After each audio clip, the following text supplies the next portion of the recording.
Right, so we go to the Horn of Africa now, where Somalia has experienced more attacks from the militant group Al-Shabaab. Over the weekend, attacks on two military bases saw 9 soldiers killed, although the Al-Shabaab group say that there were more casualties that the Somali forces suffered, but this is not what the Somali government is saying. In fact, they're saying that they pushed Al-Shabaab back after these attacks. Now, this is a country that really has been suffering with instability for a number of years now. Earlier, I spoke to Professor Abdi Ismail Samatar about this never-ending cycle of war in this Horn of Africa nation, and he started to explain to me about the implications of the attacks this past weekend. Professor Abdi Samatar, thank you very much indeed for joining us on the program. It's a pleasure to be with you, Mr. Andoro. You're in Mogadishu and perhaps quite close to what's happening at the moment. Perhaps we can start with your assessment of the attacks that played out at the weekend. What do we know about what happened? Well, Al-Shabaab has been very active. It certainly dominates the countryside. Much of the southern Somalia is dominated by Al-Shabaab, except a few cities where the African Union force is present. And unfortunately, over a period of now 12 years in which AMISOM has been around, this should have been mopped up. But it seems to me that the politicians in Mogadishu and the folks at the African Union have a different agenda than ordinary people. So Al-Shabaab has been able to infiltrate Mogadishu. Indeed, they collect taxes from every business in the capital city under the nose of the current regime. So people have decided to pay those taxes because there is no protection for them, either from the African Union force or from the local military or police forces. So that's what the circumstances are, and that's the context in which Al-Shabaab can take forays into the city and blow whatever they want at their own pace. So these attacks that happened at the weekend, are they part of the normal course of Al-Shabaab tactics, or is there something in the timing? No, there's nothing particular about the timing. I mean, number of explosions and attacks have taken place in Mogadishu since I came here, and I've been here now for a little over 3 months. And so it's one of those things that happen on a sort of, not necessarily on a regular basis, but quite frequently, every so often. So I don't see this as an exception to what has happened in the city over the last few years. There is speculation that because of this political impasse that's playing out, this government whose mandate has expired, that Al-Shabaab would exploit this chaos, for want of a better word. I don't think that is a scenario that's plausible in my estimation. You know, one of the biggest explosions and suicide bombings Al-Shabaab did was when this regime was about 6 months old, where something like over 1,000 people were killed in one explosion in the center of the city. And that's why I'm saying these forays are nothing exceptional. And I don't think Al-Shabaab cares the least about whether there is a sort of a regime in the capital city or no regime. They do their business on their own schedule, regardless of what's taking place elsewhere. We'll talk again a little bit more about Al-Shabaab, but let's talk about this government of President Farmajo. Elections were supposed to happen in February. They were delayed. Why is that? Why is it difficult to move forward, and why was the mandate allowed to expire? Well, politicians, as I noted earlier on, Mr. Andoro, some politicians everywhere in the world, as Barack Obama said when he came to Addis, that politicians always like to stay on beyond their time. And I think the current regime in Mogadishu is an exception to that rule in the sense that it did not do any of the things it was supposed to prepare the country for election over the last 4 years. it's as if my studies and my assessment shows, it's as if they thought that an extension of 2 years will take place, in which case then they can sort of do their own thing. So the Electoral Commission was basically dysfunctional over the last 4 years. The regime and the cabinet did not push any particular professional attempts to prepare the country. And so when the deadline and the expired date came, it was as unprepared as the day it came to power in February 2017. So what is likely to happen then? I mean, the president tried to hold an election summit, and not everybody showed up. And some people say, you know, he has no right to be trying to hold these summits. How can this impasse be dealt with? I had a conversation with the representative of the Secretary General of the United Nations, who's responsible for quote unquote Somalia. And I urged him about 3 months ago when I first came here that the United Nations should be the broker in the process between the opposition and the regime. And basically he dismissed that and said, well, if he tries to do that, it will take too long. Well, now it has taken too long without that taking place. So what you have is a regime and a president who wants to sort of control the Electoral Commission, handpick them if you like, turn sort of a number of agencies into instruments of his authority when in fact his time has expired. And so that's one set of positions in the political process. The other set is by opposition members of all kinds who are saying the president should excuse himself for exercising executive authority that deals particularly with the elections, and he has refused to do so. That's the crux of the stalemate that we are looking at, and that has taken at least 2 months now and continues to drag to this day.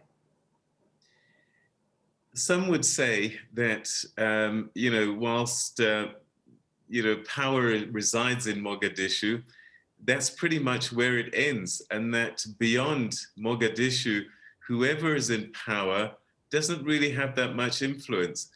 And I wonder if that is the case, and if it is, how do we bring in also the likes of Puntland and Jubaland into the equation? You know, I have been both to Puntland and Jubaland since I came here.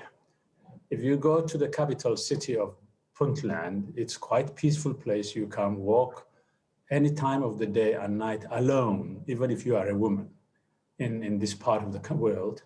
And what's rather remarkable is that should be easily replicable in places like Mogadishu and elsewhere. If the government focuses its entire attention on securing the peace, because Somalis are an entrepreneurial people and they can do the rest themselves. And so the last 4 years, there was a great deal of hope that that will be done. So that's the first thing, that the center is really controlled only by a regime that doesn't extend its power beyond 30 square miles in the city, number one. The second thing is that the African Union, who has been mandated by the United Nations and the African Union to fight al-Shabaab and take the war to them, are hunkering down as if they are fighting a conventional war. And Shabaab seems to be roaming free in the countryside and therefore attacking them at will. And so what I think is that the people of Jubaland and the people of Puntland, these are all Somalis. They speak the same language, they have the same culture, they have the same faith, if you like. So the factions have nothing to do with any of these things. The factions is all political in nature. And so if the regime was genuine, I have absolutely no doubt that people of the country will rally around them from the north to the south, from Puntland to Jubaland and everywhere else. If the message was clear, if it was sincere, and they could have done that. And the African Union could have been a support system. But neither the African Union nor the regime is doing the job for which they are responsible. And that's why you have the fragmentation in the country. Still with Jubaland, neighboring Kenya was brought into the fray. Somalia saying that Kenya is interfering in internal affairs of Somalia. That doesn't seem to have been proved too much in terms of evidence, but to withdraw each other's diplomats was a pretty serious step. And I just wonder if the region itself is under threat with this kind of spats between nations. You know, one of the mistakes the African Union made in its peacekeeping mission in Somalia is to involve the neighbors. It's like involving India in Pakistan peacekeeping, if you like. And so what they should have done is really people, you know, South Africans, Nigerians, Egyptians, Algerians, Tanzanians, people who don't, countries that don't have any direct conflict of interest in Somalia should have been the ones who are providing the troops. But the African Union invited Ethiopia, which has a sort of a conflict of interest in Somalia. It invited Kenya, and it invited a few other places in the neighborhood. That was the wrong recipe. And that's part of the spat that you are seeing between sort of Mogadishu and Nairobi. My sense is that all countries interfere in the affairs of others in a legitimate diplomatic way. It's the government of Somalia that should be trying to bring its own people together on a political project that they can agree on. That way they can preempt whatever Kenya is attempting to do in Jubaland and elsewhere. But it cannot invite Ethiopians when the Ethiopian troops are doing its dirty business and then can tell Jubaland that they cannot get the support of the Kenyans. It's just a lost cause and it doesn't make any sense. Do you think that al-Shabaab is the only problem that Somalia has to solve to get to a country that looks, as you described, Puntland?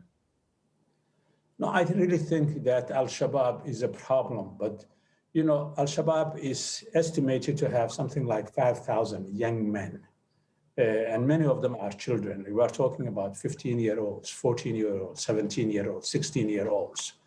5,000 in a sort of a landscape that's comparable to parts of Botswana, which is not terribly forested.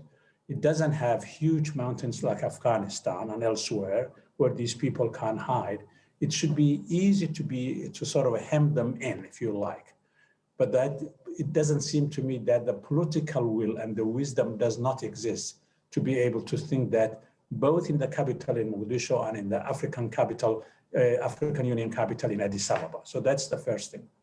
My sense is that if the current leadership or future ones or previous ones became selfless for the sake of their own people, I'm absolutely convinced in the evidence that I have from Jubaland to Puntland and anywhere in between that the Somali people will rally around that. And if they were able to do that, I can assure you, Peter, that within a few years, Somalia will be as competitive as any country in the continent. The question is the political machines in the country and the African Union are not giving the Somali people the opportunities they need to fly. We're seeing an insurgency growing more and more in Mozambique and in Cabo Delgado. Some people offer the idea that it's economic disaffection with young people. And I just wonder what's fueling the fire for al-Shabaab? Why are young people joining this movement and becoming militants? There are two reasons, but if I can just say very briefly about what's happening in northern Mozambique. You can also look at northern Nigeria and eastern Nigeria, the Niger Delta, for instance. When the regimes and the elites in those societies fail to use local resources significantly for local benefits, to benefit local people, but also nationally, young people and local people see that the government doesn't care about them. This is the heart of the conflict in eastern Nigeria, in the Niger Delta, and in the so-called sort of northern Nigeria.